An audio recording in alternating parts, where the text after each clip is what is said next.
Creativity is one of the simplest, most accessible ways to support your brain and your well-being, to make you feel better. And creativity, it doesn't require a prescription. It doesn't require talent. And when you are creating something in any form, your nervous system responds. Your stress will soften. Your focus returns. Creativity may be one of the most important additions you can make to your self-care routine. Hello, my creative friend. Welcome to the BDI Create.today podcast. This is a podcast where we'll discover the who, what, where, when, why, and how you can be creative or have more creativity. And together, we'll explore the extraordinary impact creativity can have in your life, in your heart, mind, body, and soul. And if we haven't met yet, I am Beth Buffington, a licensed artist, digital illustration instructor, and a creative coach living just outside of the windy city of Chicago, Illinois. But mostly, I am someone who is curious about how creativity can weave its way into our lives. Now, each week we're going to look at one or more of the sparkly facets that make up the ever-changing kaleidoscope that is creativity. Hello, my creative friend. Welcome back to another episode of Create Today with Beth Buffington. A lot of people right now are really just searching for ways to feel better.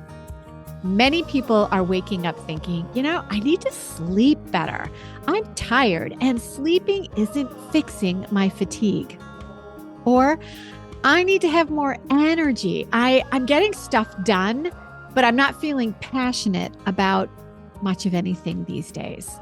Or I need something because lately I don't feel like myself anymore. See, there's a lot going on in the world these days. And for many of us, life has been and still is difficult. So here's a question for you. I want you to think, how many days do you wake up thinking, I need to be more creative? When it comes to ways to feel better, creativity is often not on the list of things that you would go to help yourself feel better. Or it is way down at the very, very bottom as a fluffy, nice to have option. Rarely is creativity offered as a solution to help you feel better. The typical advice that we are given is get up earlier, be more productive, exercise more, watch your diet, get more sleep. And then folks are offered gym memberships, a plethora of mattress options so you'll sleep better, productivity hacks, dietary supplements, medications. And my friend, while all of this is a list that can bring relief, I just got a new mattress for my bed in December. There is a treasure brimming with goodness that is often left buried when you're trying to figure out ways to feel better. The human body, and especially our brain, needs this treasure.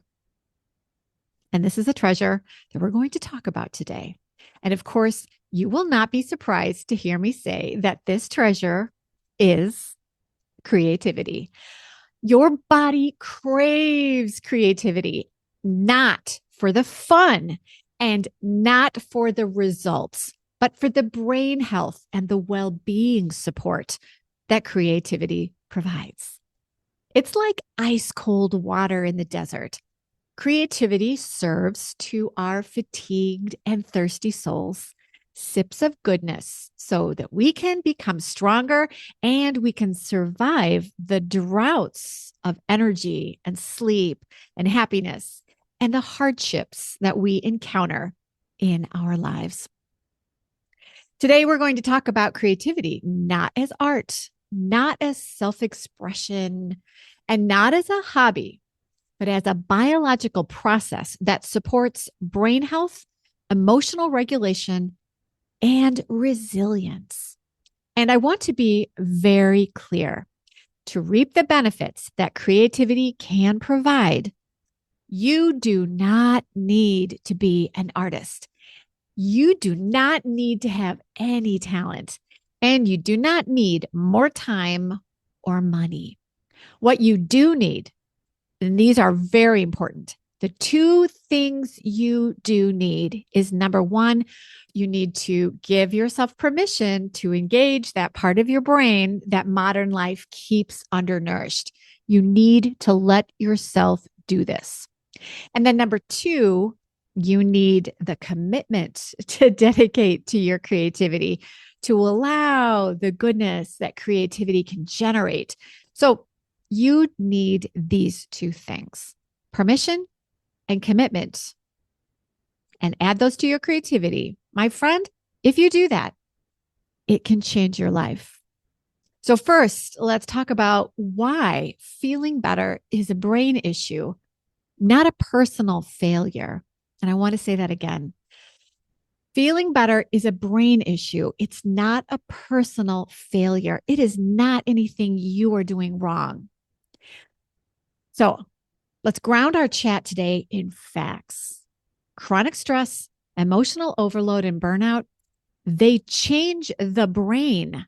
When you soak your brain in prolonged stress, this keeps the amygdala, the brain's threat detector, overactive. And also, prolonged stress reduces the access to the prefrontal cortex, where clarity and perspective and decision making live and function.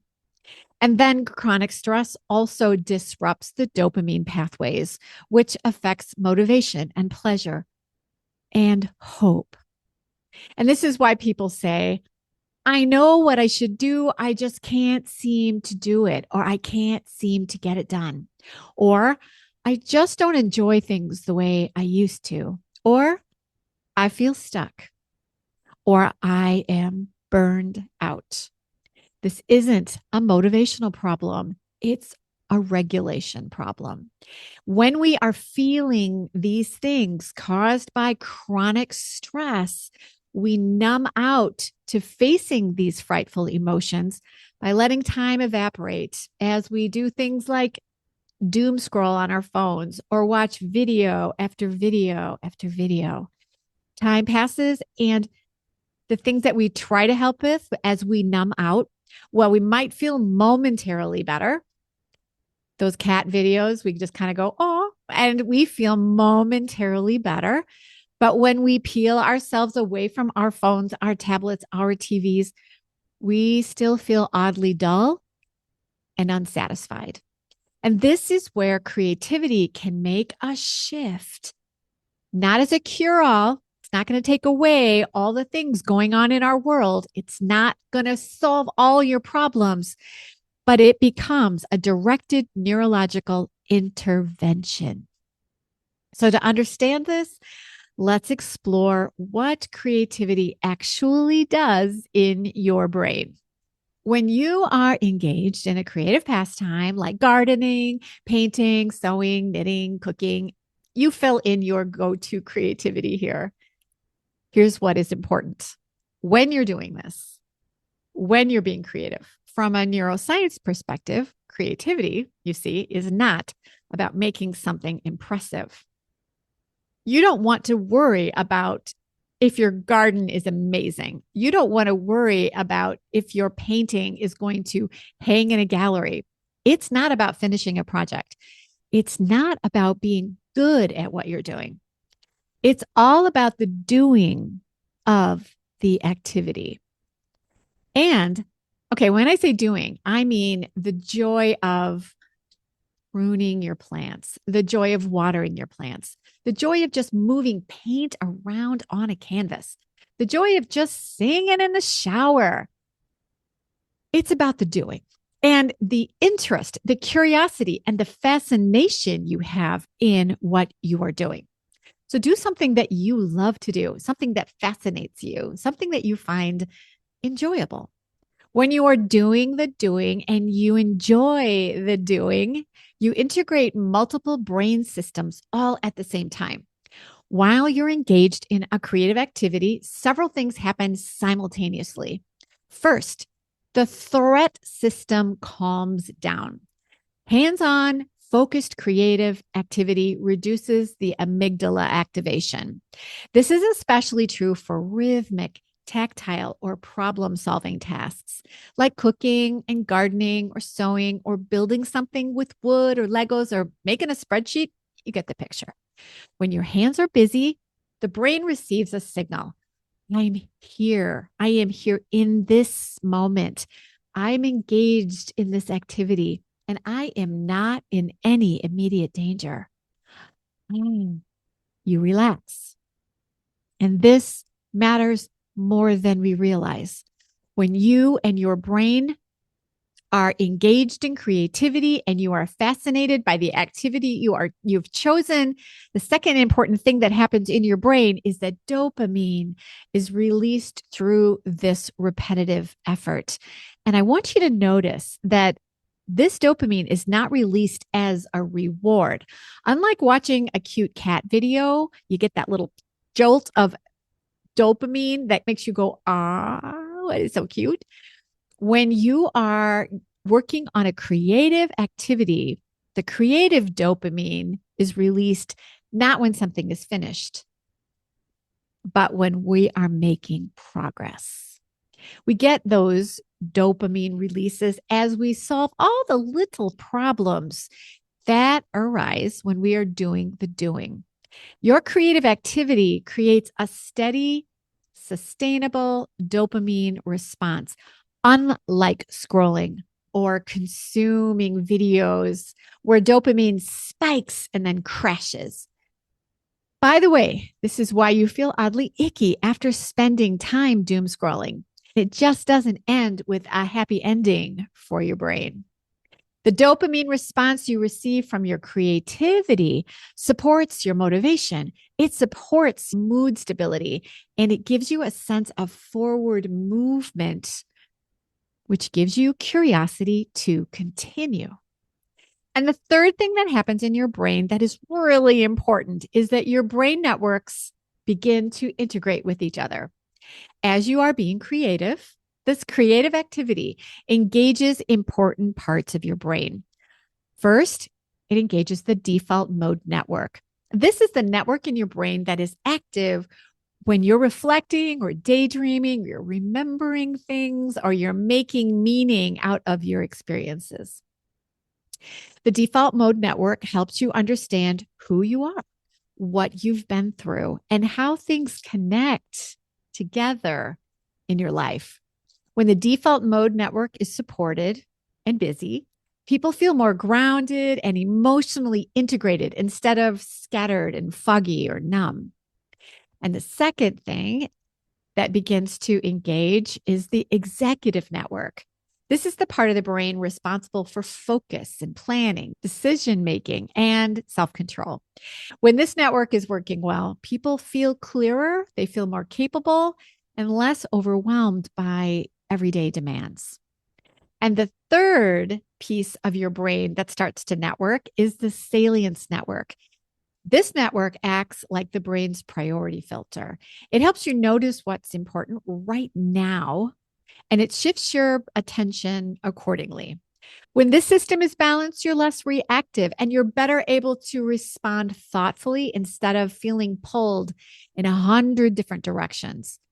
So when your brain is happily ensconced in the networking of these areas, your well-being is lifted in several ways. First, psychological flexibility. This is your ability to adapt and arrange your thoughts and your emotions and behavior to cope better when life changes or becomes challenging.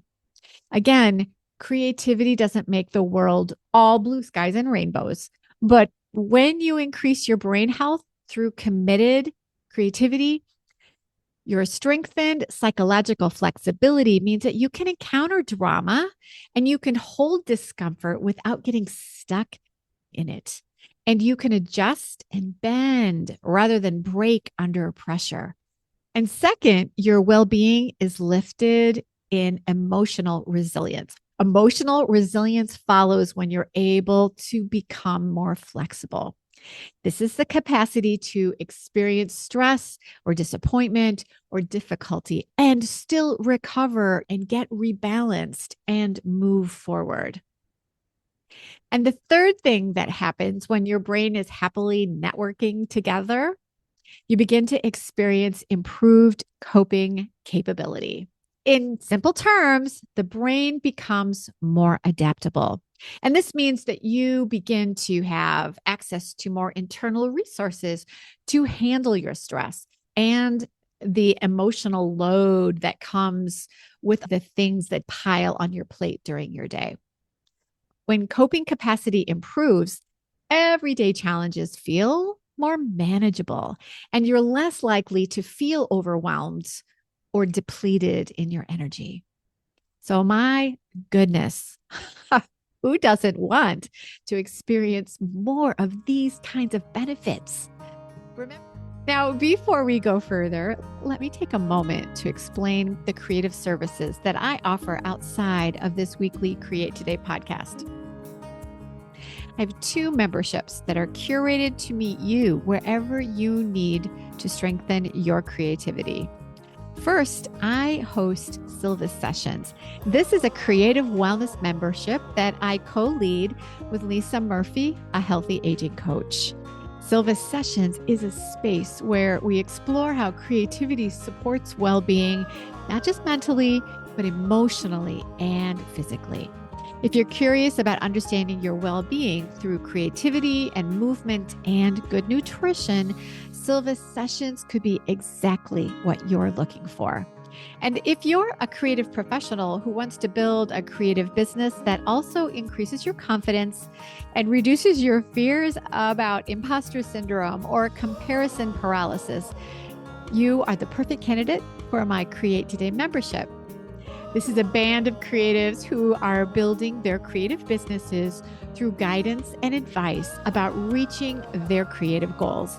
And you receive coaching to increase your confidence so you can showcase not only your beautiful creativity, but also feel pride in your qualities as a creative who deserves your time in the spotlight.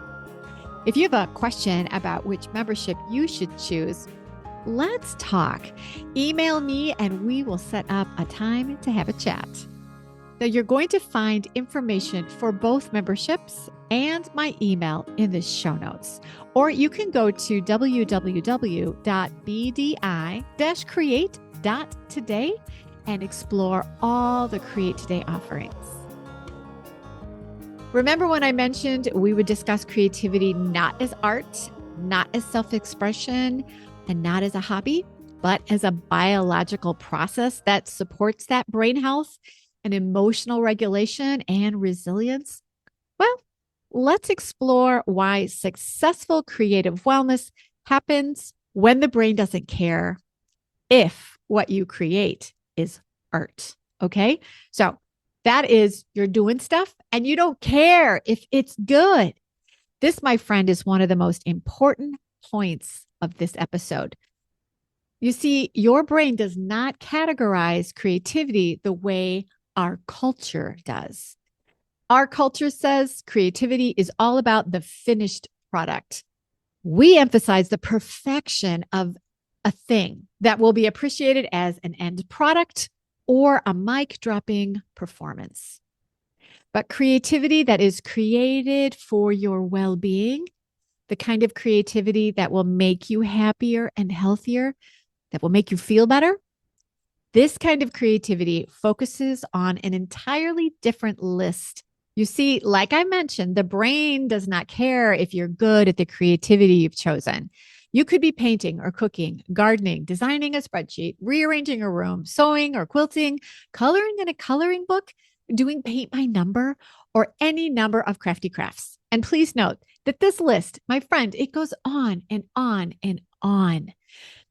What the brain responds to that will ultimately help you feel better is this, not the end product. It is looking for novelty, fascination in the choice you've made, pattern recognition, sensory engagement, intentional shaping of whatever it is you are making, light problem solving, nothing that's overwhelming, and a sense of curiosity. What happens if I do this? Sensory experiences like textures, aromas, sounds, etc.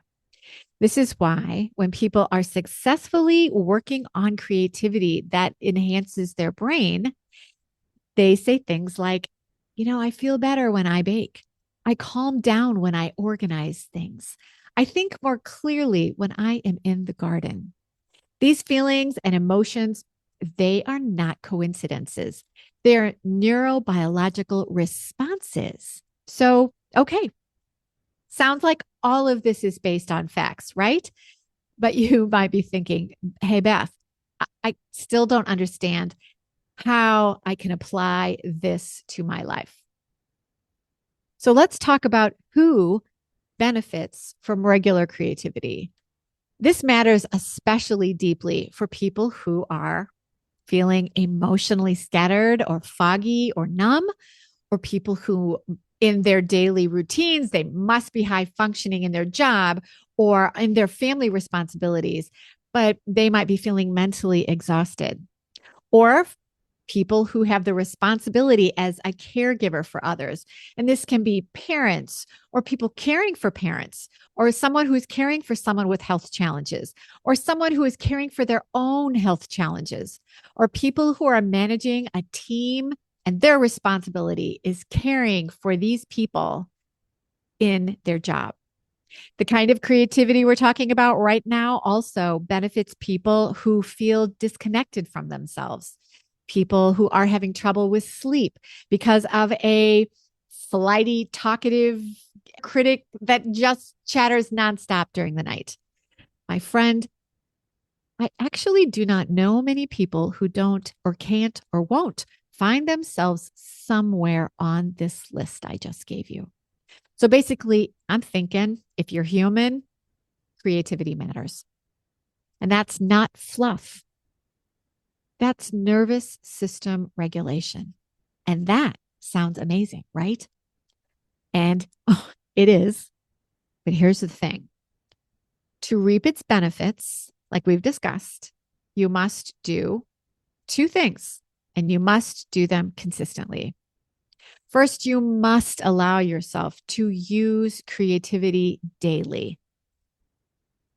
Daily.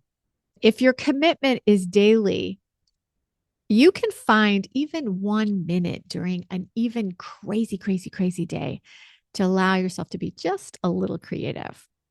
So have fun being creative each day. Sweet. Sounds easy, right? But here's the catch.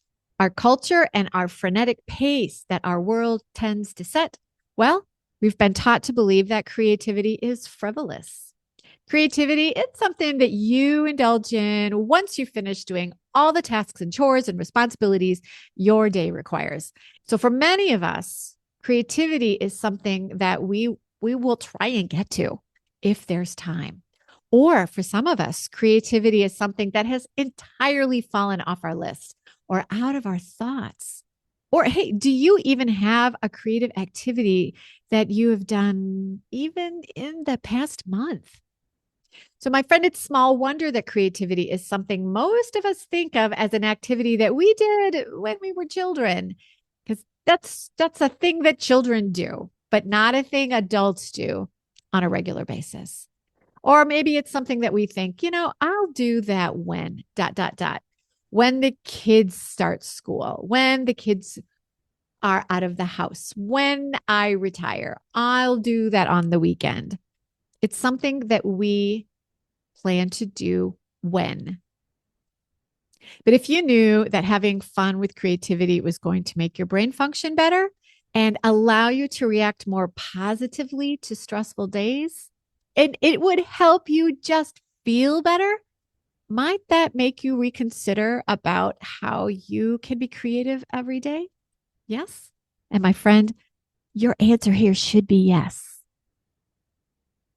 Then let's talk about the second thing that must happen. in order for creativity to benefit your life so that you will feel better. Creativity needs to be a practice that you allow yourself and your brain to soak into like a warm bath. You not only need to say to yourself, I will do this every day, but you must commit to it. Permission and commitment. Those are the two things that are so important in order to make creativity actually successful and empower your brain and to help you feel better. So let's understand how this transformation can happen. Well, the how, this is so important. We've just talked about this, but let's just go over this again because successful creativity is something that you do, not to improve, not to monetize, not to give us gifts. This kind of creativity is done just for the doing. No judgment, no focus on finishing, no focus on perfection. And for my creative professionals out there, this is creativity that you need to do in addition to what you're doing in your job. Because what you do in your job is creating on demand and creating what others want you to make for them or what you think others will want to buy. The kind of creativity we're talking about today that is going to make you feel better, that is a creative pastime that isn't about the finished product. So that's how you need to think about the doing in this successful creativity. And next, let's consider the what. So you need to choose your creativity. And this means that you need to think about what is fascinating you, what you're curious about. This might mean preparing food with the attention to the actions needed in mixing and sauteing and chopping and baking. This might mean you're tending a garden and you need to be able to let yourself go out into your garden and forget about the rest of the world and just become the person tending the garden.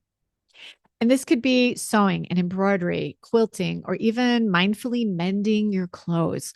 Again, as long as you're allowing yourself to completely soak yourself into the repetitive movements that is sewing and embroidery and quilting and mending. You could be organizing a space with quiet intention. You could be drawing or painting or sculpting, or you could be making pottery, as long as you're not thinking about the end results. You might also think about building something, and this could be with wood or Legos, popsicle sticks, or even some people, I know some people really get creative when they just make spreadsheets. Just remember that whatever you choose, pick an activity that you enjoy just because you think it will be fun. That is so important. And here's why that matters. When the brain begins a creative activity, it shifts into an engaged state, into creative flow. And the moment you start shaping something or building something or organizing something or baking something, you're solving small problems. You're working with your hands, and the brain moves into that engaged creative flow state. So the attention narrows and the stress signals soften. You're going to start feeling better. And multiple brain systems that we talked about, they start working together. So instead of reacting to the world, you're participating in this activity. And that simple shift helps calm your nervous system, stabilize your mood. And this is how the brain learns, I am capable. And that is how resilience is built. And again, you need to remember to not only allow yourself to do that, but then give yourself permission to do it daily, because this is only going to make you feel better if you allow art to compound over time. And then third, I want you to understand why creativity can be considered a source for self-care. We often think becoming healthy requires fixing something that is broken. But my friend, what if becoming healthier happens when you realize that you need to tend to something that has been neglected? When you tend to your creativity, it helps us to tend to other things like our emotional regulation, our cognitive flexibility, our focus. So you see, creativity, it's not indulgent. It's not a nice to have. It's foundational. It is a have to have. This morning, when you woke up, how were you feeling? Were you tired in a way that rest doesn't seem to fix? Did you feel like you were coping, but not really thriving? Were you looking for something that would help you feel steadier and calmer and maybe help you find yourself again? What if what we've uncovered today is that buried treasure that you didn't know about? That bit of creative health that has been left untended. Your creativity is one of the simplest, most accessible ways to support your brain and your well-being, to make you feel better. And creativity, it doesn't require a prescription. It doesn't require talent. It doesn't have to be expensive or really time consuming. Creativity is engaging. And when you are creating something in any form, your nervous system responds. Your stress will soften. Your focus returns. Creativity may be one of the most important additions you can make to your self-care routine. Choose what you will create, then enjoy the doing of your creative activity and concentrate on the tending, the building, the repetitive actions. And don't judge and do not expect perfection. Just enjoy. Because creativity, my friend, in whatever form you choose to do, it's a beautiful science-backed way to care for your brain, your nervous system, and your life. If you're ready to feel better using your creativity and you need some guidance, remember to join me inside Silva Sessions. Check the show notes. There's a direct link that will take you there. So get yourself a coloring book, get out those knitting needles, test out some new recipes, tend to that garden, prepare a new canvas, start a new Procreate illustration. Whatever you choose to do for your creative activity, I want you to do it every day. And I want you to stay committed to that doing every day. So give yourself the permission to be creative. And that I want you to remember to stay dedicated to that commitment so that you can stay creative, my friend.